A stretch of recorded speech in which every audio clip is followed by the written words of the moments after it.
সকলে পেয়েছেন। কামবীজ কামগায়ত্রী চার উপাসন। তিনি নবীন মদন, অপ্রাকৃত নবীন মদন, আর আমাদের দেহটা হলেন প্রাকৃত।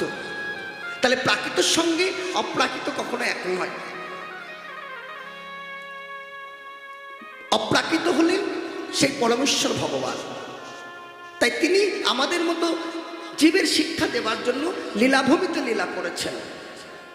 তার লীলাভূমিতে লীলা করেছেন কাদের? সকল সাঙ্গপাঙ্গ নিয়ে, তার সকল পারিষদগণকে নিয়ে, সকল সখীবৃন্দদের নিয়ে, এমনকি রাধারানী। তাহলে রাধারানী ভক্তশ্রেষ্ঠ শিরোমণি। তাহলে রাধারানী কোথায় সৃষ্টি? রাধারানী ভগবানের বামা শক্তি। তাহলে রাধারানী হলেন পূর্ণ শক্তি, আর কৃষ্ণ হলেন পূর্ণ শক্তিমান। দুই বস্তু ভেদ নাহি, শাস্ত্রের প্রমাণ। তাহলে কৃষ্ণ হলেন শক্তিমান আর রাধারানী হলেন শক্তি। যেমন শক্তির সঙ্গে শক্তিমানকে আলাদা করা যায় না, তদ্রূপ কৃষ্ণ হলেন শক্তিমান আর রাধা রানী হলেন শক্তি। তাহলে শক্তি আর শক্তিমান দুই বস্তু ভেদ নাই, তারা দুই বস্তু ভেদ নয়, শাস্ত্রের প্রমাণ। তাহলে সেই অপ্রাকৃত নবীন মদন কামবীজ কামগায়ত্রী চার উপাসন। তাই শ্রীকৃষ্ণদাস চৈতন্য চরিতামৃতে কলম দিলেন, শ্রীকৃষ্ণের যতক খেলা সর্বোত্তম নরলীলা, নরবপ হয় তাহারও স্বরূপ। গোপবেশ বেণুকর নব কৈশোর নটবর, নরলীলার হয় অনুরূপ। কৈশোর বয়সে ভগবান লীলা করেছেন ব্রজ বৃন্দাবনে, ব্রজভূমিতে, কৈশোর বয়স। নরলীলার হয় অনুরূপ। তাহলে লীলাটা স্মরণ, লীলাটা আমাদের স্মরণ করছেন কে? লীলাটা সহায়কারিণী হয়ে করাচ্ছেন না? বলছেন এখানে যোগমায়া চিৎ শক্তি, বিশুদ্ধ সত্তায় পরিণতি, সেই শক্তির লোক দেখাইতে। সেই রূপ রতন যত আছে আমার কৃষ্ণ ভক্তের গুরুধন, প্রকট কইল নিত্য লীলা হইতে। এই দেখুন, তাহলে বললাম না এটা নিত্য লীলা। প্রকট কইলে এই নিত্য লীলা। প্রতিটা দিনের জন্য গোবিন্দ আমার কি করছেন? গোষ্ঠে যাচ্ছেন, আবার ফিরছেন। তাই আজকে প্রাণ গোবিন্দ গোষ্ঠে যাবে বলে, হ্যাঁ, কি করছেন? গোষ্ঠে যাবেন, কিন্তু সকালে সকলে আগে তৈরি হয়ে আছেন নন্দ ভবনে। এদিকে মাতা যশোমতীর কাছে গোপাল ক্ষীরসর নবনী সেবা করে বসে আছেন। আর যখনই বসে আছেন, বলাই দাদা সকল সখাদের সঙ্গে করে নিয়ে, গোবিন্দ আমার বলাই দাদা শ্রীদাম সুদাম দাম বসুদামকে সঙ্গে করে নিয়ে দুয়ারে দাঁড়িয়ে আছেন। কেন দাঁড়িয়ে আছেন? না পিতার নবলক্ষ ধেনুর পাল নিয়ে গোচারণে যাবেন। তাদের প্রতিটা দিনের কাজ হচ্ছে গোচারণে যাওয়া। কেন না? ওই ধেনুবৎসগুলো যদি চারণ না করা হয়, তারা যদি তৃণ আহার না করে, তাহলে দুগ্ধ দেবে না। আর পরিপূর্ণ দুগ্ধ যদি না হয়, আমাদের গোপাল যশোমতীর গোপাল দণ্ডে 10 বার ননী সেবা করে। তাহলে এক দণ্ড সমান কত মিনিট? এক দণ্ড সমান হলেন 24 মিনিট। তাহলে 24 মিনিট যদি এক দণ্ড হয়, তাহলে দণ্ডে 10 বার যদি গোপাল ননী সেবা করে, তাহলে কত মিনিট হচ্ছে? কত সেকেন্ড, কত ঘন্টা, কত মিনিট? তাহলে এত দুগ্ধ, এত ছানা, এত ক্ষীর, এত মাখন কোথায় পাবে? সেই জন্য ওই নন্দ মহারাজের ধেনুর পালগুলো গোচারণে নিয়ে যাওয়া। নন্দ মহারাজের ধেনুর পালগুলো গোচারণে যাওয়া। কিন্তু শাস্ত্রে বললেন গো শব্দে ইন্দ্রিয়, গো শব্দে গরু, গো শব্দে পৃথিবী, গো শব্দে ধেনু বৎস। আজ গো শব্দে গোচারণ করা। তাহলে আজকে সখারা সকলে কি করেছেন? সখারা সকলে দুয়ারে দাঁড়িয়ে আছেন বলাই দাদাকে সঙ্গে নিয়ে। আর বলাই দাদা শ্রীরামকে বলছে, শ্রীরাম একবার যা তো, একবার যা শ্রীরাম, আমার ভাই কানাই এত দেরি করছে কেন? গোঠের বেলা বয়ে যায়, আমরা ধেনুবৎস নিয়ে গোঠে যাব। এইবার বলাই দাদার আদেশ পেয়ে শ্রীরাম কি করলেন? নন্দালয়ে এসে কানাইকে বলছে, মানে নন্দ মহারাজা সেই নন্দালয়ে এসে সেখানে গোবিন্দ অর্থাৎ সখাতির কানাই আর যশোদামার গোপাল ননী খেয়ে বসে আছেন। শ্রীদামজা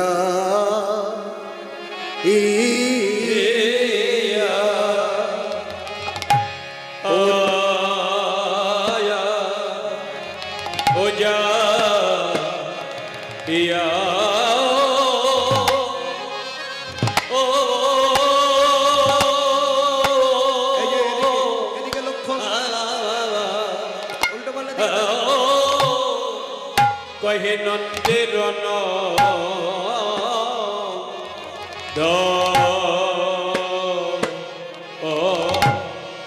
নন্দনা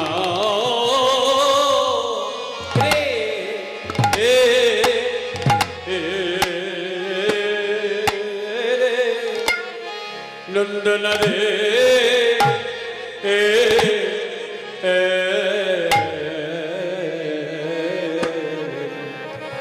সিদাব সিদাব যা কেবা বুঝতে না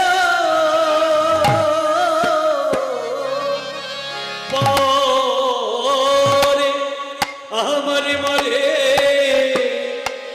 রে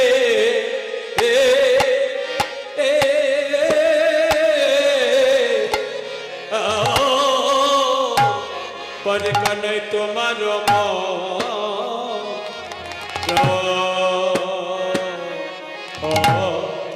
मंतना रे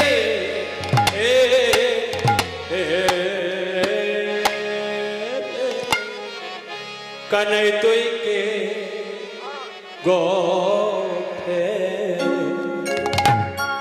जबे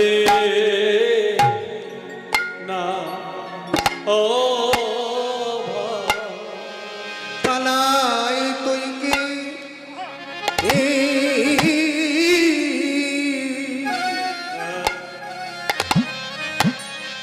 তুই কি গোঠে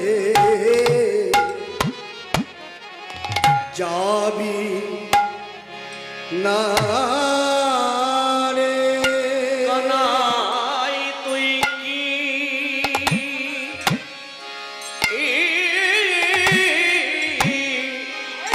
কানাই তুই কি গোঠে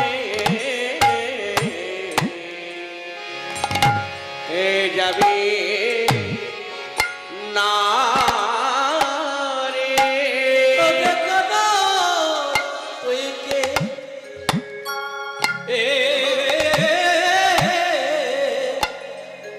তুই কে গোঠে যাবে না কানাই চেয়ে দেখি গোঠের মেলা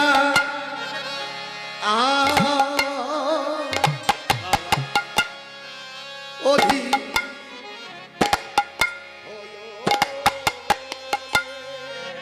চেয়ে দেখে কত গোঠে বেলয় দেখলো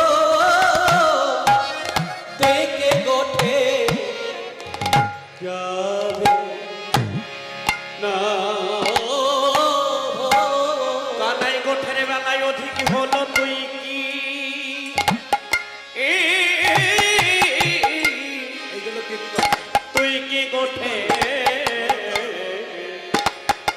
যাবি না দেখলো আরে তুই কে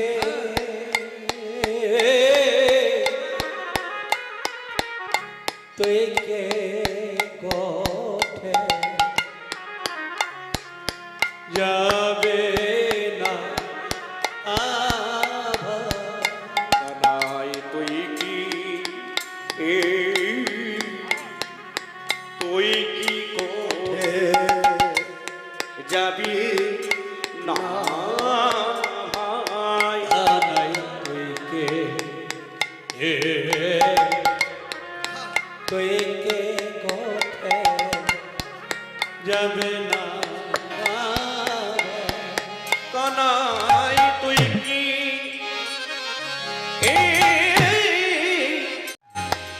তুই কি গোঠে যাবি না কানাই তুই কে তুই কি গোঠে যাবে না কানাই গোঠে গোঠের বেলা অধিক হলো তুই কি গোঠে যাবে না ভাই যে এটা কি কানাই গোঠের বেলায় অধিক হলো তুই কি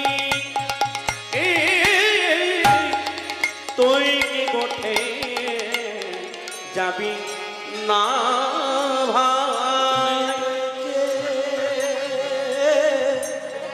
তুই কে গোঠে যাবে না যে নাকি গোটার বেলায় অতি কি হলো তুই কি তুই কি গোঠে যাবি না ভাই তুই কে গোঠে যাবে না কাকাই তুই কি তুই কি গোঠে যাবি না ভাই যাবে না ভাই তুই কি গোঠে যাবি না ভাই তুই কে গোঠে যাবে যাওয়া। দেখুন মহাজনগণ পাশে দাঁড়িয়ে বললেন, দেখেছো ওই বৃন্দাবনে ধেনুবৎসগুলো এত চালাক। বলছে কৃষ্ণ তো বড় চতুর, আর কৃষ্ণ ভজন যারা করে ব্রজবাসী যারা তারা আরো চতুর। বলছে ব্রজবাসী কারা? ওই ধেনুবৎসগুলো ব্রজবাসী। এই যে মা কথা কম, আস্বাদন করুন, একটু ভিতরে প্রবেশ করুন, দেখবেন আনন্দ আছে মা। ভিতরে প্রবেশ করলে অনেক আনন্দ পাওয়া যায়, কিন্তু গিয়েই ফিরে চলে আসে তাতে আনন্দ নেই। হরিবল হরিবল। যত ভিতরে প্রবেশ করবেন তত আনন্দটা বেশি পাবেন।